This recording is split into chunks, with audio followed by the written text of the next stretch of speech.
하나 되게 하신 것을 지키라. 함께 따라하겠습니다. 하나 되게 하신 것을 지키라. 하나 되게 하신 것을 지키라. 우리는 하나님의 부르심을 입은 하나님의 자녀들입니다. 하나님께서 우리에게 거듭난 생명을 주셨습니다. 여러분, 생은 곧 명입니다. 우리 마음대로 살라는 생명이 아닙니다. 오늘도 하나님의 우리를 부르신 부르심에 합당한 삶을 살아야 하는 것입니다. 본문 1절에 보면은 그러므로 주 안에서 갇힌 내가 너희를 권하노니 너희가 부르심을 입은 부름에 합당하게 행하여. 지금 사도 바울은 자기가 감옥에 갇혔다는 사실을 밝히고 있습니다. 왜 바울이 감옥에 갇혔습니까? 죄를 졌습니까? 그렇지 않습니다. 바울은 자기가 하나님의 부르심을 받고 그 합당한 삶을 살려고 하다 보니까 주를 위해서 감옥에 갇힌 바 되었다는 것입니다. 바울은 자기가 주의 부르심을 받고 합당한 삶을 살게 된 것에 대해서 감격해하고 있습니다. 그래서 그 부르심에 합당한 삶을 살기 위해서 그는 어떠한 고난도 감수하겠다고 각오하고 있는 것입니다. 바울은 감옥에 갇혔지만 감옥에 갇힌 자신에 대해서 결코 수치스럽게 여기지 않았고 오히려 주를 위해서 감옥에 갇히며 고난을 받는다는 것을 영광스럽게 생각하고 있는 것입니다. 여러분, 우리가 주님의 부르심에 합당한 삶을 산다는 것은 사실은 쉬운 일이 아닙니다. 그것은 십자가를 지는 길입니다. 그러나 우리가 이왕 하나님의 부르심에 합당한 삶을 살기로 나선 이상 우리가 이 길을 믿음으로 완주할 수 있기를 간절히 바랍니다. 창세기 11장의 바벨탑 사건 이후로 사건 이전에는 사실 인간의 언어는 하나였습니다. 그런데 노아의 후손이 하나님을 대적해서 바벨탑을 쌓아 올렸을 때 하나님께서는 그들의 언어를 혼잡하게 하셔서 그들을 온 세상 사면으로 흩으셨습니다. 그런데 사도행전 2장에 보면은 예수님의 명령을 따라서 예수님을 따르는 제자들이 예루살렘에 남아서 열심으로 기도에 힘씁니다. 그리고 마침내 오순절날 하나님께서 약속하신 성령이 그들 가운데 뜨겁게 임했던 것입니다. 그들이 성령 받게 되었을 때 그들 가운데 나타난 현상 가운데 제일 첫 번째 현상이 바로 방언이었습니다. 그래서 오순절날 성령 받은 그 사건으로 말미암아 방언은 과연 우리에게 어떤 의미를 주느냐? 여러분, 창세기 11장의 그 바벨탑 사건으로 인간의 언어가 갈라지고 혼잡하게 되었는데 오순절 사건으로 말미암아 성령이 말하게 하심을 따라 다 같이 한 목소리로 방언을 했다는 것은 결국 그 방언으로 우리 인간의 말이 하나가 되었음을 의미하고 있는 것입니다. 여러분, 말은 마음입니다. 그래서 말이 통한다는 것은 마음이 통한다는 것이고 말이 통하지 않는다는 것은 마음이 통하지 않는다는 것을 가리킵니다. 바벨탑 사건 이후 사람들은 말과 마음이 통하지 않아서 사망 지변으로 흩어져 살았지만은 그러나 오순절 사건 이후에 그들은 말과 마음이 통해서 함께 모이기를 힘쓰며 떡을 떼며 주의 사랑을 나눴다는 것입니다. 사람들은 그것이 바로 천국의 생활이라는 것을 깨닫게 되었어요. 그래서 서로 사랑하며 서로 교제하며 떡을 떼는 것이 가장 아름답고 행복한 삶이라는 것을 알게 되었다는 것입니다. 근데 그 당시에 사실 예수를 믿는다는 것은 사회적으로 많은 손해와 많은 희생을 감수해야 하는 일이었습니다. 그럼에도 불구하고 열심으로 모이게 힘쓰고 주를 믿어 구원받는 자의 수가 늘어간다고 하는 것은 무엇을 의미합니까? 그들이 하나님의 은혜와 사랑에 늘 감사하며 이 세상 가운데 부르심에 합당한 삶을 살기 위해서 오늘도 하나님을 바라본다는 뜻이 아니겠습니까? 여러분, 그러므로 오늘날 교회가 이와 같은 초대교회 부흥의 역사를 이루기 위해서 우리는 성령으로 하나 되게 하신 것을 힘써 지켜나가는 성도가 되어야 하는 줄로 믿습니다. 본문 3절에 보면은 평안에 매는 줄로 성령에 하나 되게 하신 것을 힘써 지키라. 이미 성령님은 우리를 주 안에서 하나 되게 해 주셨습니다. 고린도전서 12장 13절을 보면은 우리가 유대인이나 헬라인이나 종이나 자유자나 다 한 성령으로 세례를 받아 한 몸이 되었고, 성령께서는 우리 모두를 그리스도 예수 안에서 하나 되게 하셨다는 사실입니다. 그런데 우리가 이것을 힘써 지켜야 합니다. 왜 그렇습니까? 이 세상에는 우리의 하나됨을 방해하고 깨뜨리려는 마귀 역사가 있기 때문인 것입니다. 하나님은 우리를 하나 되게 하시고 성령 안에서 하나로 만드셨습니다. 그러나 마귀는 그것을 자꾸 깨뜨리고 방해하려 한다는 것입니다. 그래서 우리가 성령으로 하나 되게 하신 것을 힘써 지켜나가는 각오와 결단과 노력이 우리에게 있어야 하는 줄로 믿습니다. 첫째로 하나 되게 하는 성도의 삶에 대해서 생각해 봅니다. 여러분, 사람들은 각자가 다 다릅니다. 사람들이 모두가 다 다른 방법으로 삶을 살아가고 있습니다. 같은 부모에게서 태어난 형제라 할지라도 너무나 다릅니다. 심지어 쌍둥이도 똑같이 생겼지만 다 다른 것을 볼 수가 있어요. 그러니까 엄마는 곧 그 쌍둥이의 그 형과 동생이 누군가를 금방 알아본다고 합니다. 자고로 창세 이래 아담 이후로 그 일렬 종대로 사람을 세워놓는다 할지라도 단 한 사람도 같은 지문과 같은 사람을 찾아볼 수 없는 것이 바로 창조의 신비인 것입니다. 그렇게 다른 사람들이 모여서 하나의 공동체를 이룬다는 것은 사실은 결코 쉬운 일이 아닙니다. 그래서 그 한 공동체를 잘 이루기 위해서 우리에게 필요한 것은 바로 예수 그리스도라고 하는 공통 분모입니다. 예수 그리스도께서는 하나님과 우리 인간 사이를, 또 인간과 인간 사이를 연결시켜 주시기 위해서 바로 사랑과 화목이라는 방법을 사용해 주셨던 것입니다. 그래서 우리가 예수 그리스도를 따르는 교회 성도가 되기 위해서 우리가 명심해야 할 덕목은 바로 예수님께서 우리에게 가르쳐 주셨던 사랑과 화목이라는 사실입니다. 잠언서 17장 1절에 보면은 마른 떡 한 조각을 잊고도 화목하는 것이 육선이 집에 가득하고 다투는 것보다 나으니라.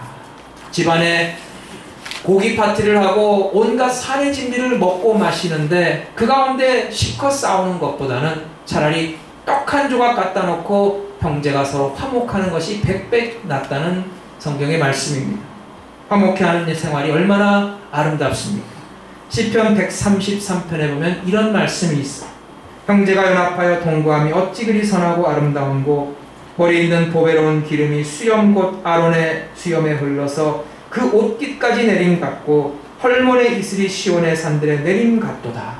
형제가 주 안에서 화목하는 것이 얼마나 아름다운지, 예수님께서 이 세상에 오신 이유가 바로 우리로 하여금 주 안에서 화목하기 위함이 아닙니까? 그런데 참 우리가 죄로 말미암아 하나님 앞에 원수된 관계였지만은, 그러나 그런 우리를 예수님이 십자가를 지심으로 말미암아 하나님과 화목하게 해 주셨습니다. 로마서 5장 10절에 보면은 우리가 죄인 되었을 때 그 아들의 죽으심으로 말미암아 하나님으로 더불어 화목하였은즉. 사실 하나님이 인간을 창조하실 때 서로 사랑하고 화목하게 하셨습니다. 그런데 결국 마귀의 꼬임으로 범죄를 한 이후에 사랑 대신 미움, 그리고 화목 대신 싸움이 들어왔다는 사실입니다. 에덴 동산에서 아담과 하와가 범죄하여 쫓겨난 이후에 그들 후손 가운데 큰 비극이 벌어집니다. 그것은 바로 아담의 두 아들 가인과 아벨 사이의 골육상쟁의 비극이었어요. 결국은 가인이 아벨을 죽이지 않습니까? 가인과 아벨은 하나님께 제사를 드립니다. 그런데 한 사람은 참 믿음의 중심으로 신령과 진정으로 제사를 드렸고, 다른 한 사람은 믿음 없이 엉터리로 제사를 드렸습니다. 이때부터 인류는 신과 불신으로 갈리게 되었다는 사실입니다. 그러니까 신령과 진정의 하나님, 우리에게 믿음을 요구하신 하나님께서는 믿음으로 간절한 제사를 드린 아벨의 제사를 흠양하셨지만, 엉터리로 형식적으로 믿음 없이 대충 드린 가인의 제사를 받으시지 않으셨다는 사실입니다. 그렇다면 가인이 그것을 보고서 자신의 불신앙에 대해서 반성해야 함에도 불구하고 그는 하나님을 원망하고 자신보다 의로운 동생 아벨을 미워하게 되었다는 사실입니다. 여러분, 형제는 화목과 사랑의 대상입니다. 그래서 그 형제를 사랑으로 품어줘야 하는데 가인은 아벨을 미움의 대상으로 삼았습니다. 사랑의 보금자리 그 마음의 동생을 품어야 하는데 결국 그 동생을 시기하고 미워한 나머지 쳐 죽이게 되었다는 사실입니다. 누가복음 15장에 보면은 유명한 탕자의 비유가 나옵니다. 그 마지막 장면에 보면은 재밌는 대화가 있어요.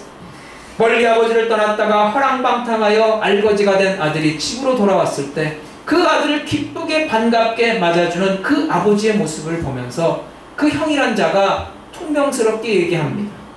이 아들이 돌아오매. 그렇게 얘기를 하는데 그 형은 동생을 자기 동생이라고 하지 않았어요. 아버지의 아들이라고 했어요. 거기에 대해서 아버지의 답변은 네 동생은 죽었다가 다시 살아났으매. 그러니까 내 아들이라 하지 않고 네 동생이라 하면서 강조하고 있는 것입니다. 여기서 우리가 배울 수 있는 것은 그 큰아들은 형제의식을 잃어버렸지만 아버지는 그에게 그것을 다시 일깨워주고 있다는 사실입니다. 여러분, 십자가에서는 위로 하나님과 화평하고 옆으로는 형제 이웃과 화목하는 것입니다. 로마서 5장 1절에 보면 그러므로 우리가 믿음으로 의롭다 하심을 얻었은즉 우리 주 예수 그리스도로 말미암아 하나님으로 더불어 화평하자. 어떻게 하면 우리가 화평한 가운데 화목한 삶을 살 수가 있습니까? 먼저는 우리가 하나님과 화평한 관계를 맺어야 합니다. 하나님과 화평한 관계를 맺을 때 우리는 수평적으로 형제와도 화평한 삶을 살 수가 있는 것입니다. 믿음의 식구들끼리 화목하게 되고 화평을 지향하는 삶을 살게 되는 것이고 저 사람이 나에게 어떻게 대하든지 상관하지 않고 나는 그 누구에게라도 하나님의 화평의 자세로 화평의 마음으로 화평을 추구하는 삶을 살게 되는 것입니다. 그럼 우리가 어떻게 하면 화목한 가운데 살 수가 있습니까? 어디에 우리가 더욱더 힘을 써야 합니까?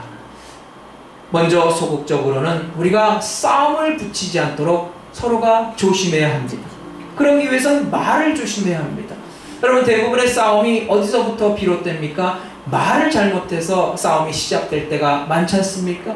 그래서 우리가 말을 안 할 수도 없고 말을 할 때는 서로 조심해서 하자는 것입니다.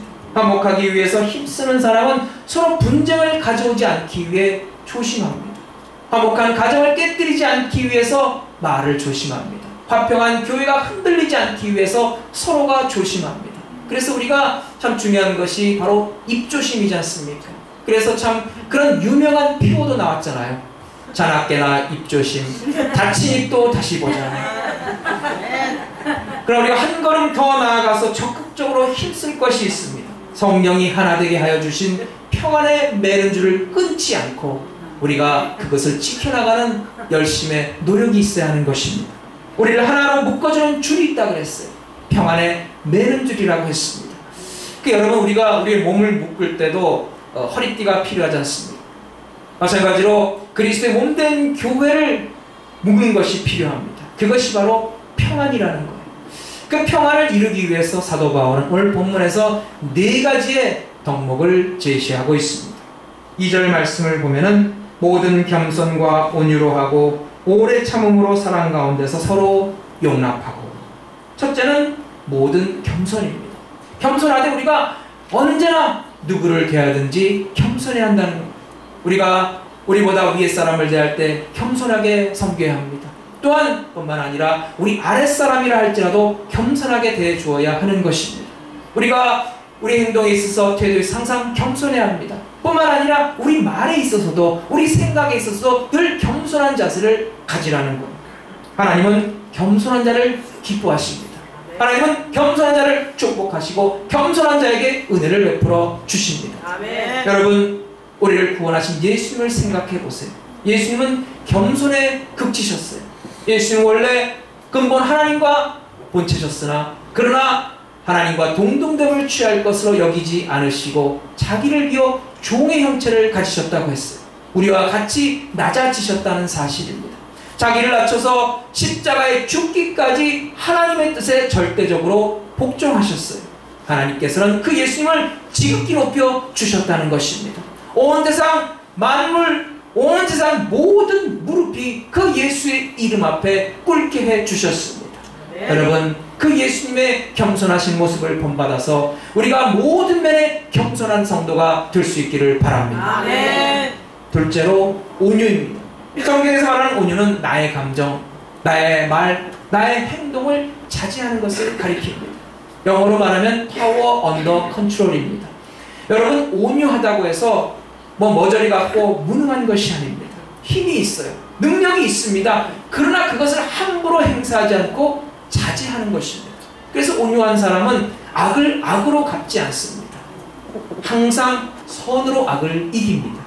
여러분, 우리를 구원하신 예수님이 얼마나 온유하셨습니까?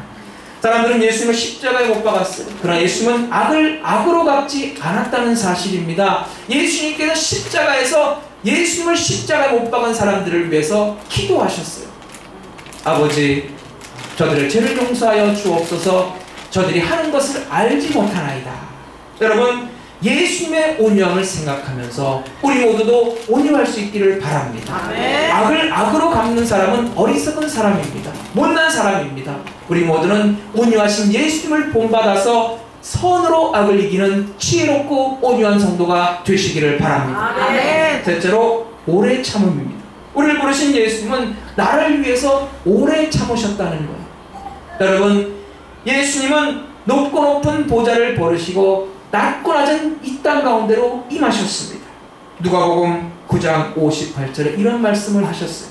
여우도 굴이 있고 공중의 새도 집이 있으되 인자는 머리 둘 곳이 없도다. 예수님은 극심한 처지와 어려운 환경 가운데서 사셨어요.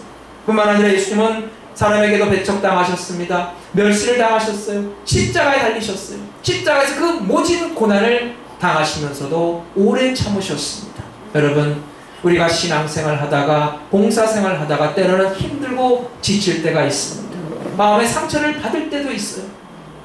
내 속이 상할 때도 있는 것입니다. 그러나 우리가 십자가에 우리를 위해 오래 참으신 그 예수님을 생각하면서 우리도 예수님처럼 오래 참는 성도들이 되시기를 바랍니다. 아멘. 넷째, 사랑 가운데 서로 용납입니다. 여기서 용납이라는 말의 헬라어 원뜻은 담요를 던져준다는 뜻입니다. 담요를 던져줘서 뭐 하라는 거예요? 담요로 너의 허물을 덮어라. 너의 수치를 가리워라. 그런 의미가 있는 것입니다. 우리가 용납한다고 담요를 던져줄 때 마지못해서 그냥 억지로 던져주는 것이 아니라 사랑으로 하라는 것입니다. 헬라어에 사랑이라는 단어가 대개 가장 많이 쓰이는 세 단어가 있습니다. 첫째는 바로 에로스입니다. 들어보셨죠? 테이크의 사랑입니다. 받기만 하려는 이기적인 사랑입니다. 그래서 이것은 주로 남녀 간의 육적인 사랑을 가리킬 때 사용하는 말입니다.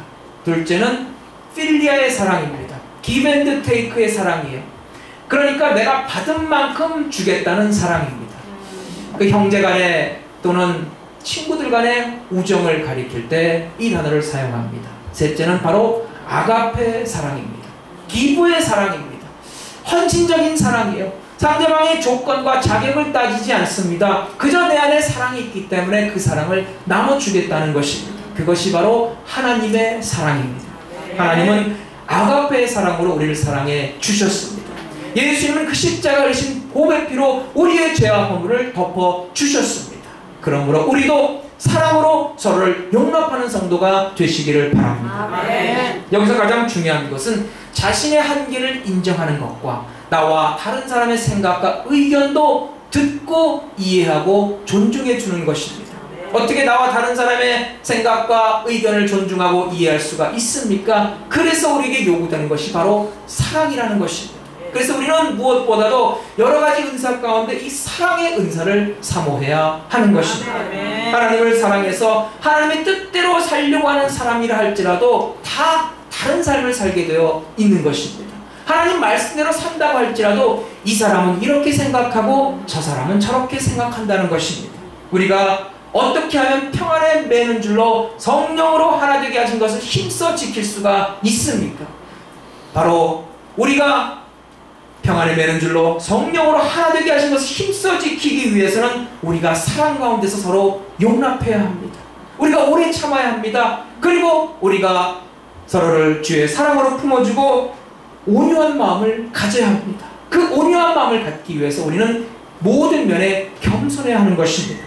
여러분, 주의 교회는 뭉치려 살고 흩어지면 죽게 되어 있습니다. 시작은 모든 겸손에서 출발하는 것입니다. 겸손은 온유를 낳습니다. 온유하면은 결국은 사랑으로 서로를 용납할 수가 있는 것이고 오래 참을 수가 있는 것입니다.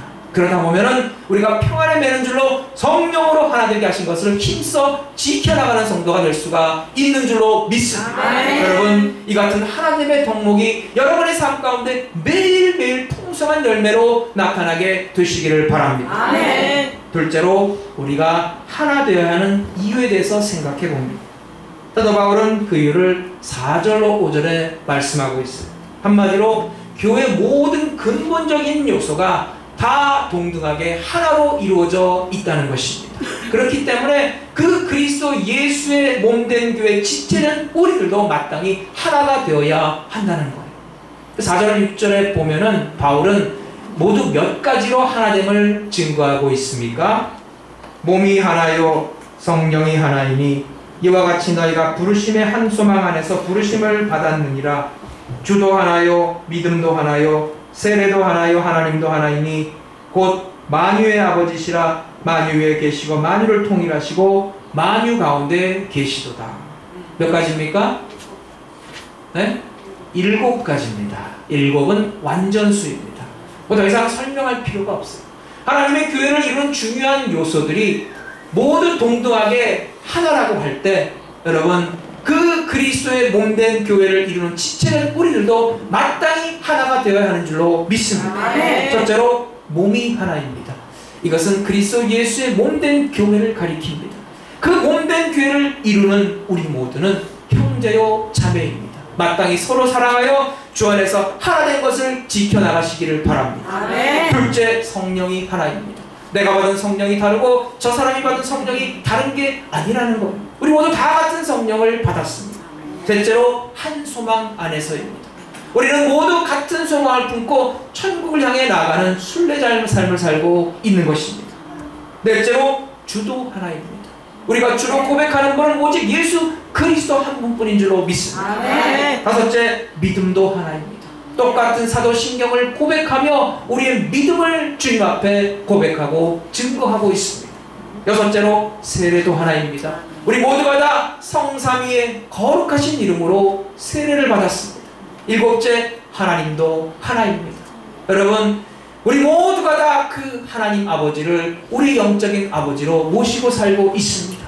우리 모두는 그 하나님의 자녀가 되었습니다. 주 안에서 한 형제 한 자매가 된 줄로 믿습니다. 이와 같이 교회를 이룬 모든 근본적인 요소가 하나로 구성되어 있을진데 우리 모두도 그리스도 예수의 그 몸된 교회 지체로서 온전히 주 안에서 하나가 될 수 있기를 간절히 바랍니다. 아멘. 그 미국의 어느 마을에 큰 부자가 살고 있었습니다. 한 번은 그가 동네 사람들 다 불러서 아주 큰 파티를 배설했어요. 많은 사람들이 모여들었어요. 파티가 한창 무르익어갈 무렵 그 집주인이 이런 제안을 냅니다. 수영대회를 열자는 거예요. 그 사람 집에 호수처럼 엄청나게 큰 수영장이 있습니다. 그 주인이 이렇게 말했어요. 누구든지 이 수영장의 이 끝에서 저 끝까지 헤엄쳐서 1등으로 도착하는 사람에게 내가 큰 상을 주겠습니다. 모두 3가지의 선택을 할 수 있는 특권을 주겠습니다. 첫 번째는 나의 상속자인 무남동녀 외동딸과 결혼할 수 있는 특권을 주겠습니다. 둘째는 나의 재산의 절반을 줄 수가 있습니다.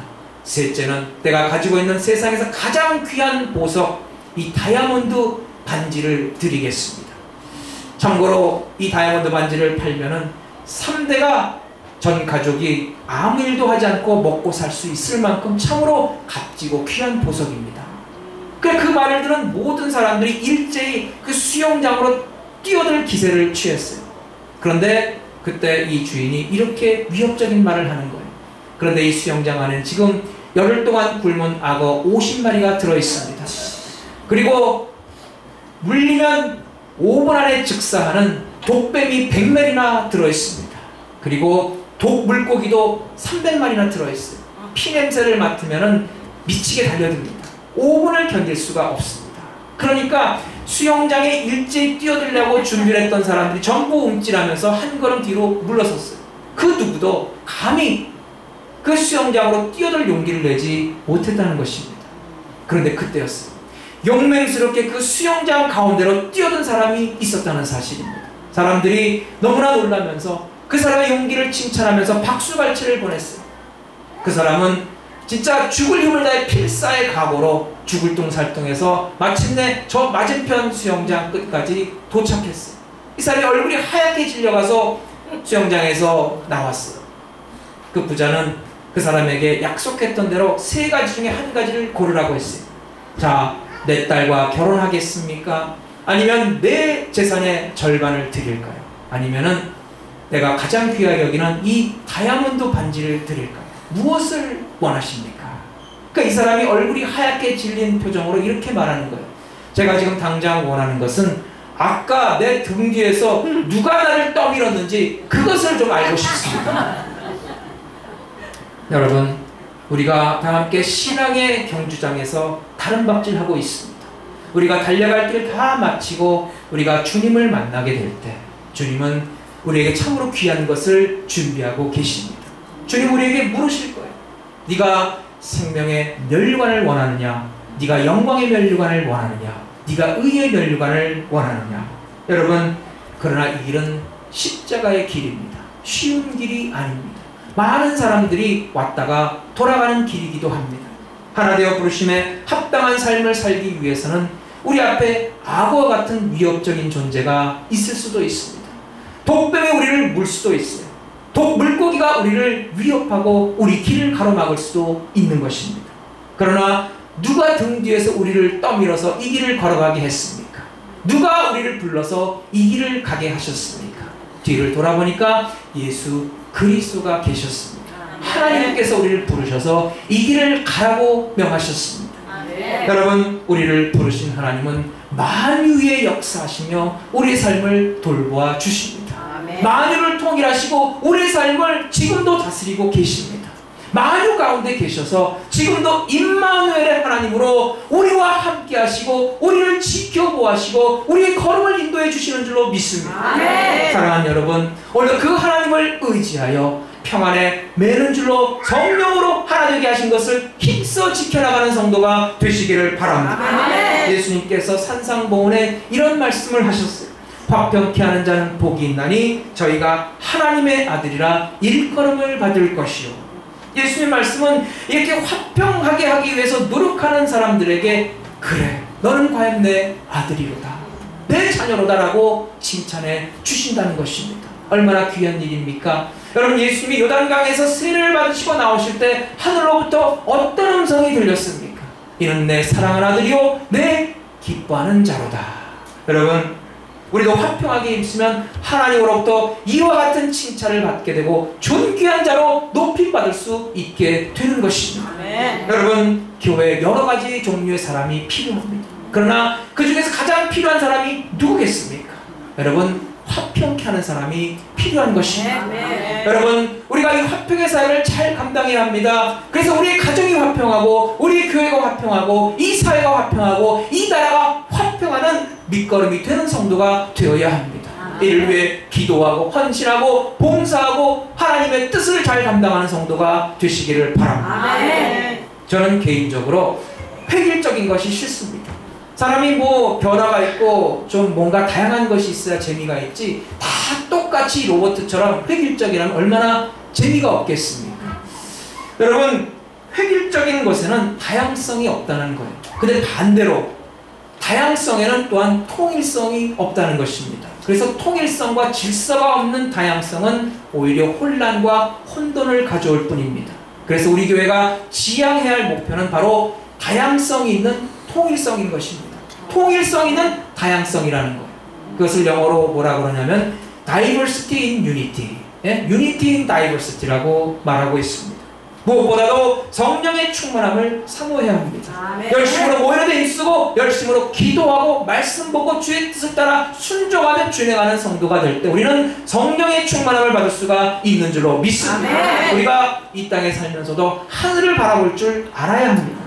무엇보다도 사랑의 은사를 사모하시기를 바랍니다. 내가 하나님의 뜻을 쫓아 행하고 내가 하나님 말씀대로 순종하며 살려고 하지만은 더러는 나와 생각과 취향이 다른 사람이 있다는 사실을 우리가 인정하고, 그리고 그 서로의 생각과 의견을 존중하며 살아갈 때 우리 교회는 다양성이 있으면서도 통일된 마오이 순복음교회로 세워져 나갈 수 있는 줄로 믿습니다. 아멘. 그러기 위해서 여러분 모두가 겸손하시기 바랍니다. 아멘. 온유하시기 바랍니다. 아멘. 십자가에서 오래 참으신 예수님을 생각하면서 오래 참으시길 바랍니다. 아멘. 사랑 가운데 서로를 용납하시기를 바랍니다. 아멘. 그리해서 참으로 성령으로 평안의 줄로 하나로 묶어주신 그 하나님의 사랑을 우리가 늘 깨닫고 그 하나님을 지켜나가는 아름다운 성도의 삶이 되시기를 주의 이름으로 축원합니다. 아멘.